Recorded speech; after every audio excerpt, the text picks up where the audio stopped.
Hello guys, welcome to Achievers Academy. Today we will discuss various British policies till 1857 through MCQs. In last classes we have discussed various chronologies till 1857 and today in this lecture we will discuss about the different British policies till 1857, that is your land revenue policy, commercial policies and various acts done by British till 1857. So we'll start question number 100. So I have divided this lecture in three parts. One is land revenue policy, second is commercial policy, and third one is various acts done by British till 1857. So first is land revenue policy. So various land revenue policies are implemented by British during the 19th century that we'll discuss. Question number 100. Who introduced Zamindari system, that is permanent settlement system? Option A, Warren Hastings. Option B, Cornwallis. Option C, Munro and Creed. Option D, Dalhousie. So try to pause the video and solve the answer. So the correct answer is option B, that is Cornwallis. Okay, so Zamindari system or permanent settlement system was implemented by Cornwallis because he wanted to fix the income or fix the revenue of the British government. So he introduced this permanent settlement system in 1793 in Bengal, Bihar, Odisha and some region up to Banaras in United Provinces, and it covered 19% of British India at that time. And the reason for its introductions are like Cornwallis made a mistake of identifying zamindars as owners of the land, or probably he wanted to introduce the concept of private property in land, so it would be easy for the company to collect the revenue from few zamindars rather than millions of peasants. Okay, he want to collect the revenue from the zamindars. Okay, he don't want to go to the peasants and collect the revenue from each and every peasants, so that will be a difficult task. So he made some zamindars as the land revenue owner or the owner of the land, and they will connect the revenues from the peasants, and zamindars will give the revenues in turn to the British government. Okay, so zamindars will collect from the peasants and eventually they will give to the British government. This is called as Zamindari system or land revenue settlement system, because right now the revenue is fixed. They will give the fixed revenue to the British government. They cannot, like whatever the amount is fixed, they will have to give that much of amount to the British government. Okay, so that's why it is also known as permanent settlement. It was introduced by Cornwallis in 1793, and remember the fact that it covers the 19% of British India at that time. Okay. Okay, and how much amount they will collect and how much they will give to the British government? The amount is fixed. They have to keep 1/11 of their collection and give 10/11 to the British government. Okay, so this much amount is fixed. So that's why this system is also known as permanent settlement system. Next, 101 question number. Consider the following statements regarding Zamindari system. Point 1, this covers whole India during that time. Point 2, zamindars were made the owner of the lands in which they had previously been revenue collector, and zamindars have the hereditary power of the lands.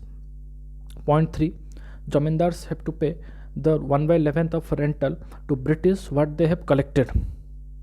Which one of the above statements are correct? You have to choose the correct answer. Pause the video and try to solve.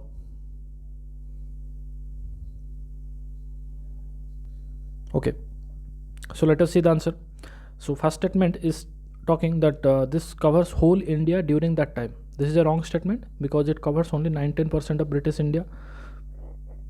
Statement 2, zamindars were made the owner of the lands in which they had previously been revenue collector, and zamindars have the hereditary power of the lands. Yes, this statement is true. They have the hereditary power over the lands. So second statement is correct. Third statement, zamindars have to pay the 1/11 of rental to British that they have collected. Okay, this statement is again wrong because they have to give 10/11 of the collection. They will take only 1/11 part is their salary and give rest 10 by 11th part to the British government. So the correct answer would be only 2, that is option B is correct. Question number 102. Who introduced Riot-Wadi system? Option A, Warren Hastings. Option B, Cornwallis. Option C, Munro and Creed. And option D, Dalhousie. So the correct option is option C, Munro and Creed. Thomas Munro and Alexander Reed. Okay.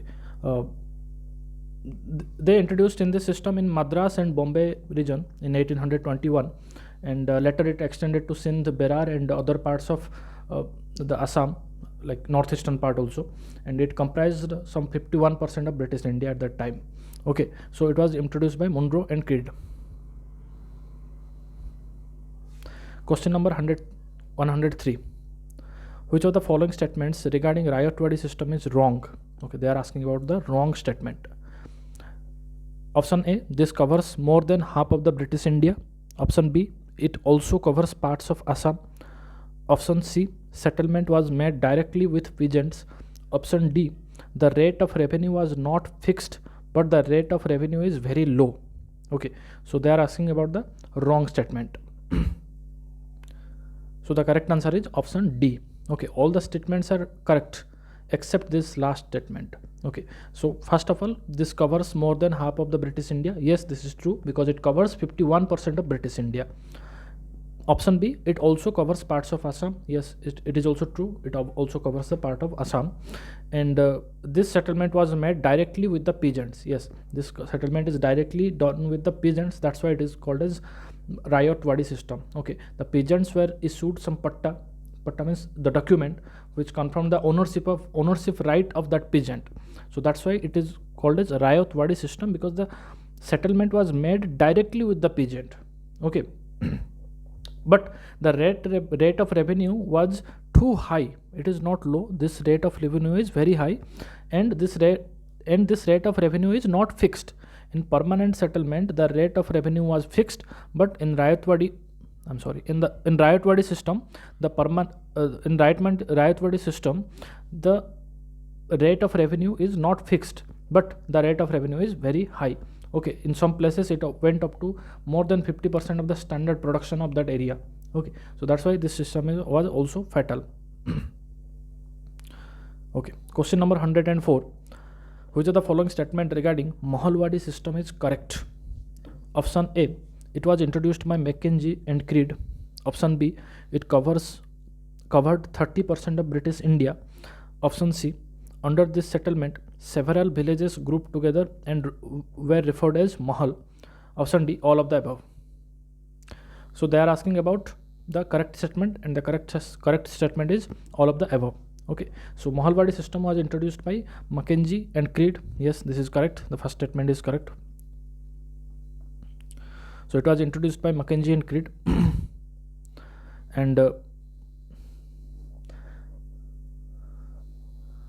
I'm sorry, this is not Creed. This is Mackenzie and R.M. Bird.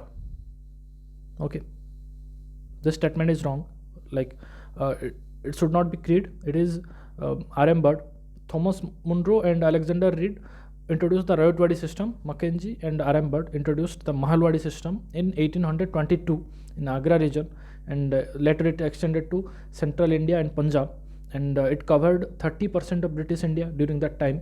And under this settlement, several villages grouped together and were referred as Mahal. Okay, Mahal is referred as the group of villages, and one individual who was the head of the Mahal was given the responsibility for the collection and payment of the land revenue. Okay, this is called as Mahalwadi system.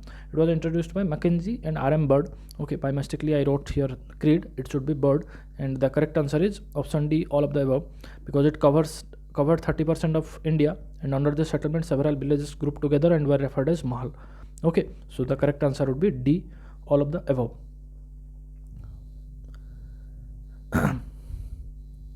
Next, various commercial policies of British. Okay, so the British commercial policies till 1857, and a later period also. After 1857 also, British have different kind of commercial policy. The British commercial policy is divided into 3 phases. Phase 1 is from 1600 AD to 1800 AD, that is also known as commercial capitalism. Phase 2 is from 1800 to 1860, that is industrial capitalism, that is during the period of this industrial revolutions. Phase 3 is the financial capitalism. So the question 105 is asking, consider the following statement regarding the British commercial policy. Statement 1, during the first phase of East India Company, during the first phase, the East India Company acted as a trading corporation, but after the Battle of Buxar, it started monopolistic culture towards India. Statement 2, during second phase, that is during Industrial Revolution, British increased the custom duty of the Indian goods so that the demand for British goods will increase, and maximizing land revenue collection so that enough surplus wealth could be generated for purchase of raw material. And third statement, during third phase, British started investing in the capital such as railways, banking and insurance so that they can increase the production of raw material and transport them to Britain. Okay, so they are asking about the correct statement. Which of the statements are given are correct? Okay, so I hope you tried this question.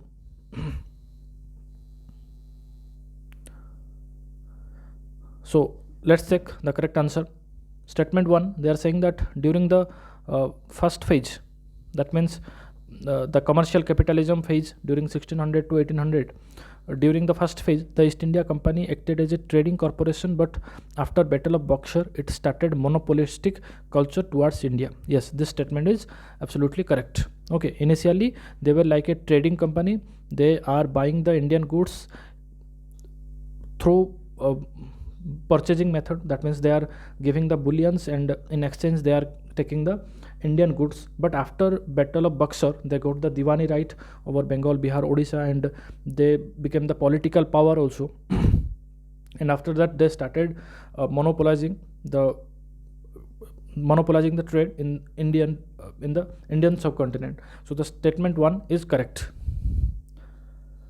Statement 2, they are talking that during the second phase, that is during the industrial capitalism phase, during Industrial Revolution, British increased the custom duty of the Indian goods so that demand for British goods will increase, and maximizing land revenue collection so that enough surplus wealth could be generated for purchase of raw material. Okay, so during the Industrial Revolution, British want to give priority to the European industries and European goods. So that's why they want to decrease the production of Indian goods, but they want to increase the production of Indian raw material so that they can take the Indian raw material into Europe, and they can produce as many as goods they want, and they want to sell their own goods throughout world. Okay, so this is the policy of Britishers during the Industrial Revolution. Because during Industrial Revolution, Britishers have their own advanced machines and advanced research developments, so they have the capability to produce the goods they want. So they don't want to depend on other countries' production, and they want to suppress their production also. So that's why British give less importance and try to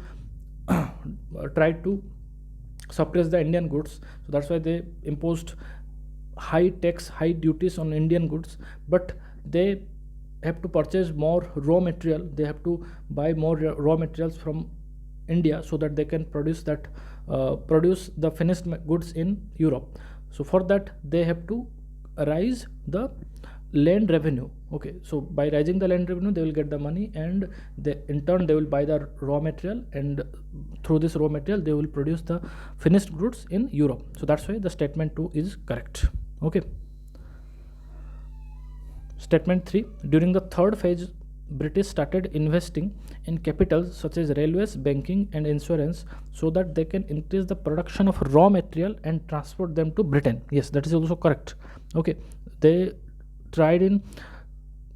invested in capitals, Indian capitals like railways, banking. That is not for the benefit of Indian people, that is the benefit for their own production. Okay, so that they can transfer the raw material from the hinterland, like to the to the coastal area, and they can ship that raw material into Europe. Okay, so this was their policy during the third phase. So all the three statements are correct. So the option would be, correct answer would be option D, 1, 2, 3.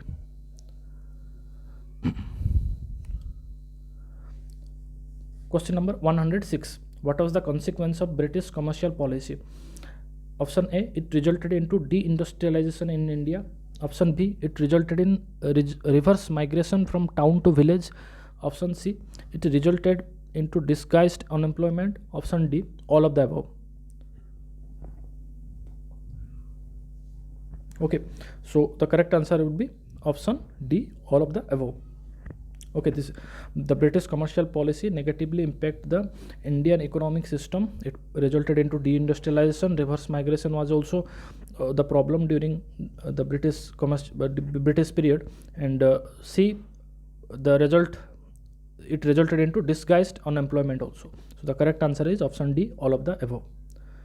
Okay, so thank you for listening the video. If you like the video, please hit the like button and please subscribe to our channel. If you have any doubt or if you want to ask anything regarding this video, please comment on the comment section below. Okay, thank you again for watching the video. Good day, bye.